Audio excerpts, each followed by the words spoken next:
আসসালামু আলাইকুম and welcome to another new lesson.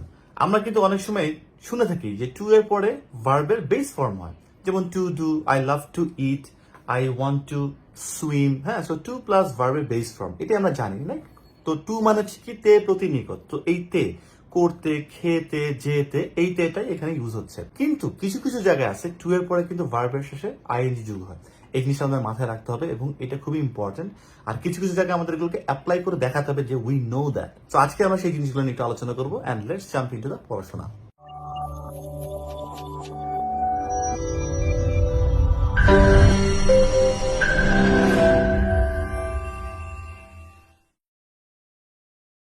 Welcome back. So দেখা যায় কি আইএলটিএস এর যে এক্সামটা হচ্ছে সেখানে 15 মিনিটস আমাদের একটা স্পিকিং এর টেস্ট নেওয়া হয়, রাইট? তো যে এক্সামিনার আছে সে কিন্তু আমরা যতটুকু বলবো অতটুকুতেই সে মার্কস দেবে, রাইট? আমাকে বলতে পারে হোয়াটস ইউর নেম, আমি বলতে পারি মাই নেম ইজ সৌম্য।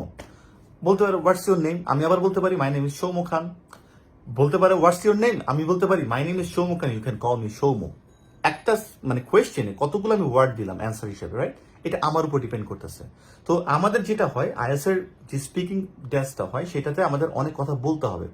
আমাদেরকে যে কোয়েশ্চেনটা করুক কেন কিছু জিনিস নিয়ে আসতে হবে এবং সেখানে ক্যারিজমা দেখাতে হবে। তো এখন আমরা এক এক করে সেই ওয়ার্ডগুলো নিয়ে আসি যেগুলোর উপরে টু বসলে তারপরে যে ভার্বটা আসতেছে সেটার বেস ফর্মে না বসে তার সাথে আইএনজি যুক্ত হবে এবং আমাদের ডেইলি লাইফে সেই ওয়ার্ডগুলো আমরা খুব বেশি ইউজ করতেছি।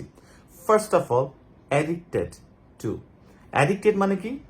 নেশাগ্রস্ত হওয়া না, নেশা মানে অভ্যাসটা খুব বেশি তীব্র হয়ে গেলে তখন আমরা বলি addiction, right? Now let's take a look at the example of addicted plus to plus verb plus ING. I am addicted to drinking a glass of water before my breakfast. তার মানে দাঁড়াচ্ছে কি যে আমি প্রতিদিন সকালে আর কি নাস্তার আগে এক গ্লাস পানি খাওয়াতে অভ্যস্ত বা আমার নেশা, এরকম একটা জিনিস দাঁড়াচ্ছে। সো অ্যাডিক্টেড এর জন্য টু এর পরে verb plus ING, drink plus ING, drinking হচ্ছে। আমার next example is look forward to. আমরা কিন্তু অনেক সময় বলি যে I am looking forward to অথবা I look forward to hearing from you. এটা কিন্তু ইমেইলে আমরা প্রচুর লিখি। তো এখানে হিয়ারিং হবে to plus verb, to hear from you হবে না। তার মানে লুক ফরওয়ার্ড অথবা লুকিং ফরওয়ার্ড যেটাই আমরা বলি না কেন টেন্স অনুযায়ী, সো সেইটার পরে যদি টু থাকে সেই টু এর পরে কিন্তু ভার্ব প্লাস আইএনজি হবে। নেক্সট এক্সাম্পল হচ্ছে অ্যাকাস্টমড টু। অ্যাকাস্টমড মানে হচ্ছে অভ্যস্ত। এটা মানে আমরা বলতে পারি ইংলিশে হ্যাবিচুয়েটেড বা হ্যাবিটুয়েটেড। এটা অ্যাডিক্টেড টু এর মতোই অনেকটা, কিন্তু অ্যাডিক্টেড মানে হচ্ছে আরো প্রখর, মানে বেশি নেশাগ্রস্ত আর কি এরকম। আর অ্যাকাস্টমড মানে হচ্ছে অভ্যস্ত। তো এখানে আমরা বলতে পারি এরকম যে I M accustomed two singing songs with harmonium অথবা উইথ গিটার। তার মানে অ্যাকাস্টম টু মানে অভ্যস্ত, আমি গান গেতে অভ্যস্ত আর কি হারমোনিয়ামের সাথে বা গিটারের সাথে গান গেতে অভ্যস্ত, এটা খুব নর্মাল একটা জিনিস। তো এখানে কিন্তু অ্যাকাস্টম টু এর পরে সিঙ্গিং আসতেছে, নট সিং হবে। তারপর আমরা যদি কোনো সময় একটা ফ্যান্সি রেস্টুরেন্টে যাই, যদি এখানে চামচ দিয়ে খেতে বলে বাট আমরা চামচ দিয়ে খেতে তো অভ্যস্ত না, তখন আমি বলতে পারি যে I am not accustom two eating rice with fork and spoon. এর মানে হচ্ছে আমি কাঁটা চামচ এবং চামচ দিয়ে কিন্তু ভাত খেতে অভ্যস্ত না। তো এরকম আরো কিছু কিছু to plus verb plus ING আছে, তোমরা এবার বের করবো এবং এই কমেন্ট বক্সে লিখে জানাবা যে এরপরেও আরো কি কি ওয়ার্ডের পরে টু বসলে তারপরেও ভার্ব প্লাস আইএনজি হয়।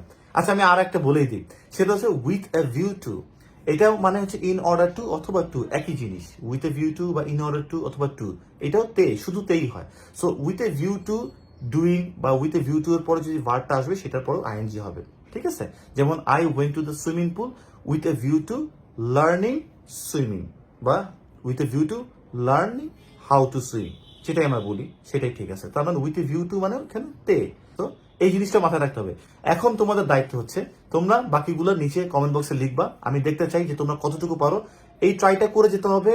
এই ট্রাইটা হচ্ছে কি ডেডিকেশনের একটা পার্ট। সো চেষ্টা করবো সময় লেখার জন্য, অংশগ্রহণ করার জন্য, এবং আস্তে আস্তে করে আমরা আরো কিছু জিনিস শিখবো।